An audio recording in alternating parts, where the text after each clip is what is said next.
नमस्कार my dear student and viewers. तो कैसे हैं आप लोग। जैसा कि हमने कहा था कि मंडे टू फ्राइडे आपके लिए करंट अफेयर्स का सेशन लाऊंगा, है ना, थ्योरी बेसिस पे। वो मैं आज फिर से स्टार्ट कर रहा हूँ, है ना। तो चलिए, एक वीडियो मैं डाल चुका हूँ, फिर ये मैं डालूंगा, है ना। देखिए, 3 दिसंबर हो जाए, 4 दिसंबर हो जाए, उससे मतलब नहीं है ना। 1 दिसंबर, 2 दिसंबर, 3 दिसंबर, इससे, है ना, डेट वाइज आपको करंट अफेयर्स थ्योरी वाइज दूंगा, जो आपके एग्ज़ाम के लिए काफ़ी महत्वपूर्ण होगा, है ना। तो हम वही कहेंगे फिर से कि करंट अफेयर्स को बोझ नहीं बनाना है, जैसे हम लोग को लगता था ना। इसको एकदम न्यूज़ की तरह, किताब की तरह पढ़ना है ना, और आसानी से सारा चीज़ समझ में आएगा। फिर एमसीक्यू करेंगे तो बहुत ज़्यादा समझ में आएगा, है ना। अधिकतर लोग जो अच्छे कंपटीशन की तैयारी करते हैं इसी तरह पढ़ते हैं, ठीक है। तो आप लोग भी पढ़िए। चलिए शुरू करते हैं। तो पहला आप यहाँ पे देख रहे होंगे, है ना। और एक चीज़, आप हमारे यहाँ चैनल को देख रहे होंगे, है ना। यही नाम से मेरा चैनल है ना। इसे सब्सक्राइब कर ले, नहीं किए हैं तो, ठीक है। चलिए हम शुरू करते हैं। पहला देखिए, भारत ने आईएमओ परिषद के कैटेगरी बी में दोबारा चयनित होकर एक महत्वपूर्ण कूटनीति और समुद्री उपलब्धि हासिल की है, जहां 169 वैध मतों में से 154 मत प्राप्त हुए हैं, जो उसके समूह में सर्वाधिक है, ठीक है। जो उसके समूह में सर्वाधिक है, समझ रहे हैं ना, ठीक है। चलिए नेक्स्ट चलते हैं, है ना। मतलब नेक्स्ट नहीं, मतलब इसी का पॉइंट जो मुख्य है उसके बारे में हम पढ़ते हैं। चलिए, क्या है भैया, यह लगातार दूसरा अवसर है जब भारत ने अपनी श्रेणी में शीर्ष स्थान प्राप्त किए हैं, जिससे एक प्रमुख समुद्री राष्ट्र के रूप में उसकी बढ़ती भूमिका सशक्त हुई, ठीक है। चलिए आगे चलते हैं आप, ठीक है। देखिए, उसमें हम कुछ एक्स्ट्रा ज़्यादा नहीं समझाना, क्योंकि सारा चीज़ लिखा हुआ है। जो समझाना होगा हम समझा देंगे, ठीक है। जो छूट रहा होगा आप कमेंट कर सकते हैं, ठीक है। चलिए दूसरा पॉइंट, एशियन पेंट्स ने बीसीसीआई के साथ, ठीक है, 3 वर्ष का समझौता किया है, जिसके तहत वह टीम इंडिया का ऑफिशियल कलर पार्टनर रहेगा। यह साझेदारी 110 मैचों तक चलेगी, ठीक है, और क्रिकेट तथा होम डेकोर नवाचार को जोड़ते हुए प्रशंसकों के अनुभव को बेहतर बनाने का उद्देश्य रखती है, ठीक है। लग रहा है ना कि न्यूज़ पढ़ रहे हैं ना, वैसे ही पढ़ना है, देखना है एक बार 2 बार और अच्छा से समझना होगा, ठीक है। रटिएगा तो ज़्यादा नहीं याद होगा। चलिए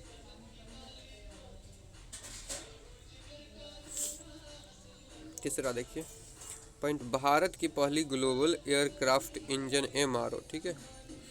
भारत की पहली ग्लोबल एयरक्राफ्ट इंजन कौन सा है, एमआरओ सुविधा का उद्घाटन प्रधानमंत्री द्वारा हैदराबाद में, ठीक है, किया गया है, जिससे आत्मनिर्भरता, रोजगार सृजन, है ना, रोजगार सृजन और एरोस्पेस नवाचार को बढ़ावा मिलने की उम्मीद है, ठीक है। देखिए पीछे से वॉइस आ रहा होगा गाना का, चूँकि हम अलग हैं तो किसी को रोक नहीं सकते हैं, थोड़ा सा इसके लिए सॉरी।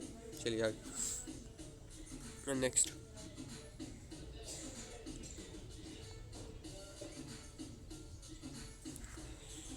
भारत नेपाल सैन्य अभियान सूर्य किरण, है ना, XIX, यानी कितना, 19वां, है ना, 19वां संस्करण पिथौरागढ़ कहाँ, उत्तराखंड में प्रारंभ हुआ, जो 25 नवंबर से 8 दिसंबर 2025 तक चलेगा, ठीक है।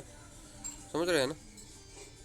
भारत नेपाल सैन्य अभियान सूर्य किरण 19वां संस्करण पिथौरागढ़ उत्तराखंड में प्रारंभ हुआ, जो 25 नवंबर से 8 दिसंबर 2025 तक चलेगा।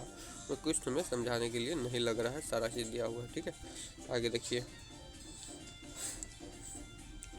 भारत ने ढाका में आयोजित महिला कबड्डी विश्व कप, 1 मिनट आप लोग होल्ड कीजिएगा, थोड़ा सा हम ब्रेक ले रहे हैं। तो चलिए हम शुरू करते हैं। 2 सेकंड का हम होल्ड किए थे, क्योंकि वहाँ पे नॉइज़ आ रहा था, थोड़ा सा हम अलग हो गए हैं, ठीक है। लोगों को तो नहीं रोक सकते, ठीक है, अश्लील गाना बजाने से या किसी भी चीज़ करने से, ठीक है। तो हम ही साइड हो गए। चलिए तो आगे चलते हैं। भारत ने ढाका में आयोजित महिला कबड्डी विश्व कप 2025 में चीनी ताइपे को 35 28 से हराकर लगातार तीसरी बार खिताब जीता है ना, तीसरी बार खिताब जीता, समझ रहे हैं ना, चीनी ताइपे को हराकर। ठीक है, चलिए कबड्डी में समझ रहे हैं ना, विश्व कप 2025 फिर से जीत गया। चलिए भारत की महिला भी अब किसी से कम है, अब बिहार में तो और ज़्यादा है ना, समझ रहे हैं ना इतना। चलिए खैर एक चीज़ तो है, नीतीश जी को जो लोग गलिया ले या कुछ भी कर ले, महिला के लिए तो बहुत काम किए, लड़का सब हम ही सब पे कहा जाता है। चलिए छठा पॉइंट देखिए, भारत ने काहिरा में आयोजित ISSF विश्व निशानेबाजी चैंपियनशिप 2025 में कुल 13 पदक है ना जीते हैं, जिसमें से 3 स्वर्ण पदक, 6 रजत और 4 कांस्य, रजत यानी चांदी को कहा जाता है, 4 कांस्य अपने नाम किए हैं। स्वर्ण मतलब गोल्ड, पता ही है गोल्ड मेडल, कांस्य मतलब ब्रॉन्ज है ना, रजत यानी सिल्वर।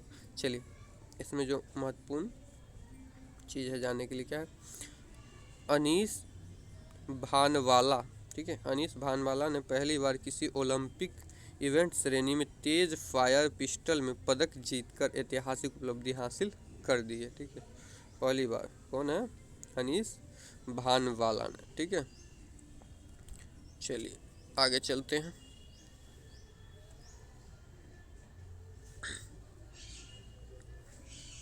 कहिएगा तो इसका हम PDF भी दे देंगे, एक तो व्हाट्सअप या टेलीग्राम चैनल अभी तो नहीं शुरू किया हूँ, पर दे दूँगा। ठीक है, कहिएगा तो, और पढ़ लीजिए, देख लीजिए, बड़ा ही अच्छा समझ में आएगा। चलिए ठीक है, 7वां पॉइंट, इंडिया ग्लोबल फोरम ने भारतीय उपभोक्ता एवं औद्योगिक कंपनियों को वैश्विक बाजारों में विस्तार हेतु $250 मिलियन का ग्लोबल बॉन्ड्स फंड शुरू किया है। ठीक है, तो 7वां पॉइंट है। नेक्स्ट आगे आप देख सकते हैं। ठीक है, चलिए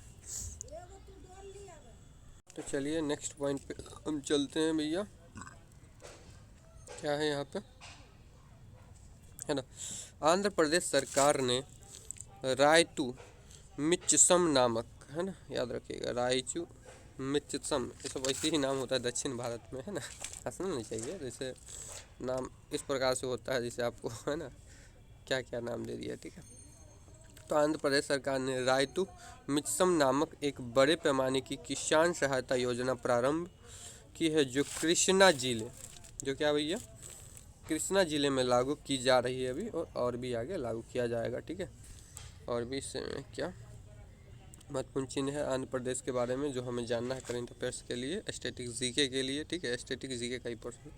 चलिए, आंध्र प्रदेश का मुख्यमंत्री क्या है भैया, चंद्रबाबू नायडू, समझ रहे, सारा खेल खेलते हैं, है ना, और ये नीतीश जी मिल मोदी जी को तो पूरा लपेटले रहते हैं ना, पूरा कंट्रोल में। चलिए आगे, तो आंध्र प्रदेश के मुख्यमंत्री चंद्रबाबू नायडू, राज्यपाल कौन है, S अब्दुल नज़ीर, है ना, और वेंकटेश्वर मंदिर आंध्र प्रदेश में ही है, आपको पता होगा। ठीक है, श्री भ्रामरम्मा मल्लिकार्जुन मंदिर भी आंध्र प्रदेश में ही है भैया। ठीक है, Nagarjuna Sagar Shri slam tiger reserve, ये भी कहाँ है, आंध्र प्रदेश में, नागार्जुन सागर, जो कि क्या है, Shri slam tiger reserve, Shri slam tiger reserve कहाँ पे है, तो आंध्र प्रदेश में है भैया। ये सब इम्पोर्टेंट चीज़ है, याद कर लीजिएगा, है ना, स्ट्रेटेजी के लिए बड़ा ही इम्पोर्टेंट है। ठीक है, तो इसको महत्वपूर्ण एकदम याद करके रखना है। ठीक है, चलिए अगला पॉइंट देखते हैं हम, कोरिंगा वन्य जीव अभ्यारण्य, ये भी कहाँ है, आंध्र प्रदेश में। पुलिकट लेक वन्य जीव अभ्यारण्य कहाँ है, आंध्र प्रदेश में। कोलेरू झील कहाँ है भैया, आंध्र प्रदेश में। देख रहे हैं कितना चीज़ क्लियर होते जा रहा है। राजीव गांधी यानी रामेश्वरम राष्ट्रीय उद्यान कहाँ है, आंध्र प्रदेश में। पीपी कोंडा राष्ट्रीय उद्यान कहाँ है, आंध्र प्रदेश में। ठीक है, अब देख रहे होंगे। चलिए आगे चलते हैं हम।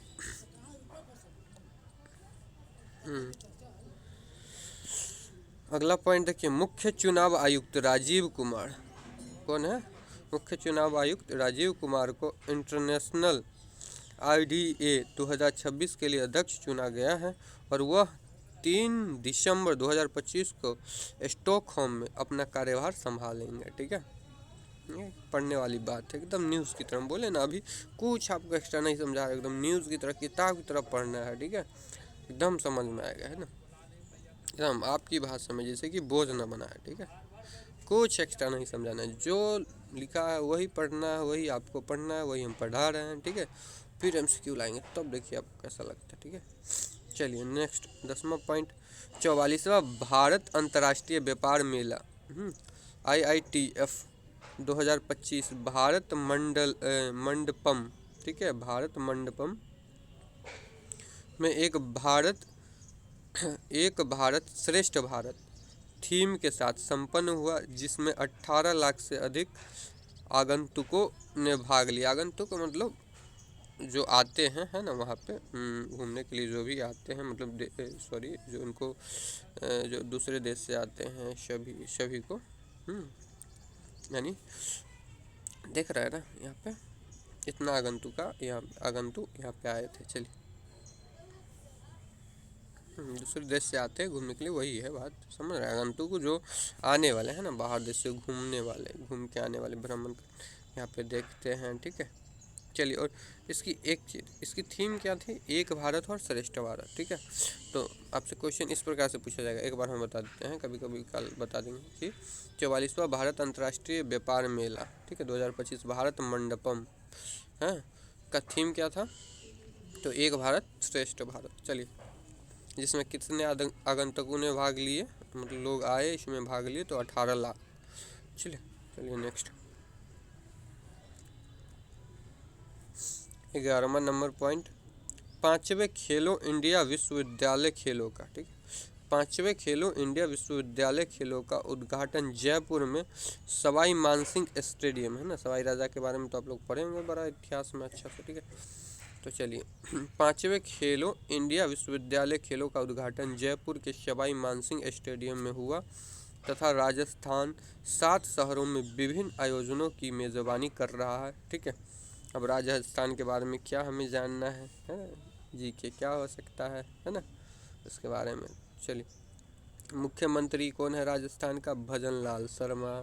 कौन है मुख्यमंत्री राजस्थान का, भजन लाल शर्मा। रणथंभौर राष्ट्रीय उद्यान का है भैया, तो राजस्थान, है ना, मज़ेदार। चलिए, Sariska tiger reserve so Hindi में आ गया, कोई दिक्कत नहीं। सरिस्का टाइगर रिजर्व का है राजस्थान में। केवल देव घाना राष्ट्रीय उद्यान भी कहाँ भैया, राजस्थान में, ठीक है। चलिए नेक्स्ट चलते हैं, 12वां नंबर पॉइंट क्या कह रहा है, ठीक है। देखिए यहाँ पे, वैश्विक स्पोर्ट्स वियर ब्रांड पूमा, ठीक है, वैश्विक स्पोर्ट्स वियर ब्रांड पूमा, एक मिनट होल्ड कीजिएगा आप लोग। वैश्विक स्पोर्ट्स वियर ब्रांड पूमा ने दिसंबर 2025 में प्रभावी भारत संचालन हेतु राम प्रसाद श्रीधरन को नया प्रबंधक निदेशक नियुक्त किया है, ठीक है। तो पूमा का नया प्रबंधक निदेशक कौन है भैया, कौन बन गया है, तो राम प्रसाद श्रीधरन, ठीक है। नेक्स्ट चलिए अगला पॉइंट, ठीक है, पढ़ना और समझना है, ठीक है। काहे कि देखिए, कोई भी अच्छा कंपटीशन का तैयारी कीजिए तो लोग आपको NCERT क्यों पढ़ने के लिए कहते, पढ़ के समझना एक बार, है। बोझ लगता है पढ़ने में, बोझ लगता है, पढ़ के बस हट जाना, फिर अब जब चीज़ों को कीजिएगा तो आसान हो जाएगा, ठीक है। एक बार 2 बार पढ़ लेना, समझ लेना, ज़्यादा उसमें ही नहीं घुस जाना है, रिसर्च नहीं करना है ना, ऑथर नहीं बनना है हमको, है ना, और टीचर भी नहीं बनना है हमको, क्या एग्ज़ाम क्रैक करना है। चलिए नेक्स्ट चलते हैं, तो इसलिए उस हिसाब से पढ़ना है, कुछ हमें समझ में आए, जब क्वेश्चन आए तो हमें समझ में आए, है ना। इसलिए हम थ्योरी पढ़ा रहे हैं कि जब क्वेश्चन MCQ आए तो आपको कुछ लगे, ऐसा नहीं कि आ गया कहाँ से आ गया, रटना ही पड़ेगा भाई। चलिए 13 नंबर, ICC अध्यक्ष जय शाह, कौन है भैया जय शाह, तो पता है ना, अमित शाह का, अमित शाह का बबुआ। चलिए, ICC अध्यक्ष जय शाह को क्रिकेट प्रशासन में उनके परिवर्तनकारी नेतृत्व और पे पैरिटी तथा महिला प्रीमियम लीग जैसी पहल में योगदान के लिए इंडिया ऑफ द ईयर 2025, है ना, पुरस्कार से सम्मानित किया गया है। इंडिया ऑफ द ईयर 2025, ठीक है, आउटस्टैंडिंग अचीवमेंट, है ना, है ना। अब इन्हीं को मिल सकता है ना, अमित शाह के बेटा, है ना, समझिए रहे आप। तो खैर चलिए, इनको पढ़ना है करंट अफेयर्स, है ना। कोई भी हेट नहीं कीजिएगा, हम यहाँ पे एंटरटेनमेंट दिखा रहे हैं, हम किसी भी पार्टी को हेट नहीं कर रहे हैं, ठीक है, चाहे बीजेपी हो आरजेडी हो। चलिए चलिए नेक्स्ट। तो कहा जाता है ना, एलन मस्क अमेरिका में ही पैदा हो सकता है ना, तो जैसा अमित शाह का ही बेटा हो सकता है, गरीब नहीं हो सकता, बस यही बता रहे हैं आपको, और कुछ है नहीं इसमें। चलिए, ओके, गरीब लोग को बहुत सारा संघर्ष करना पड़ता है ना अच्छे पद पे जाने के लिए, ठीक, तो यही संघर्ष जारी रहना चाहिए। नेक्स्ट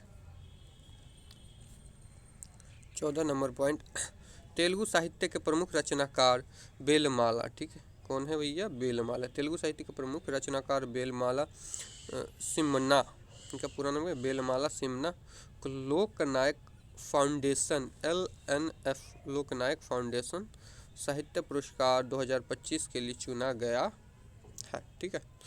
तो लोकनायक साहित्य पुरस्कार 2025 के लिए किसे चुना गया है, तो बेलमाला सिमना, जो क्या है, तेलुगु साहित्य के प्रमुख रचनाकार हैं, तेलुगु साहित्य के रचनाकार। चलिए, 100 से अधिक प्रकाशित कृतियों वाले इस विद्वान लेखक तथा आंध्र विश्वविद्यालय में पूर्व विभाग के अध्यक्ष रह चुके हैं, को विशाखापट्टनम में आयोजित समारोह में 2 लाख की धनराशि प्रदान भी की जाएगी, ठीक है, 2 लाख की धनराशि प्रदान भी की जाएगी, ठीक है, और पुरस्कार भी दिया जाएगा, ठीक है।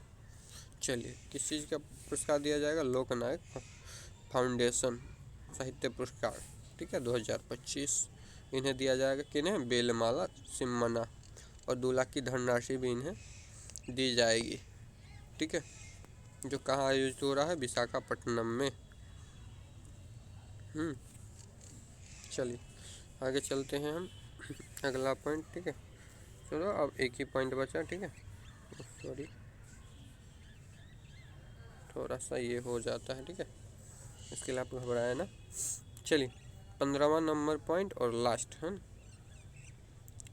But not list I mean not last session है, सेशन आता जाएगा। चलिए, एयर मार्शल है ना, एयर मार्शल तेजवीर सिंह, तो एयर मार्शल कौन है भैया, तेजवीर सिंह ने 1 दिसंबर 2025 को निदेशक जनरल यानी निरीक्षण एवं सुरक्षा डीजी के रूप में वायु मुख्यालय में कार्यभार संभाला, जो भारतीय वायुसेना IAF में उनके विशिष्ट करियर का एक और महत्वपूर्ण चरण है, ठीक है।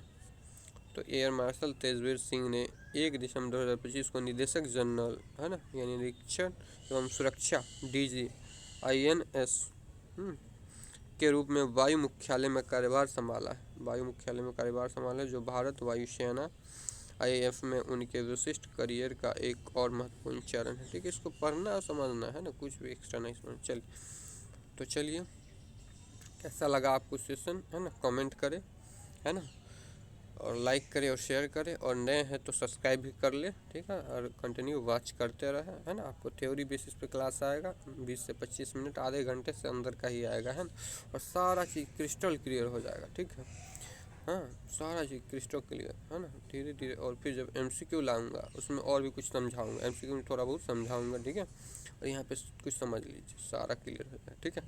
चलिए, आज के लिए इजाज़त दीजिए। आई होप कि आपको वीडियो अच्छा लगा होगा और समझ में आया होगा। चलिए, जय हिंद, जय भारत।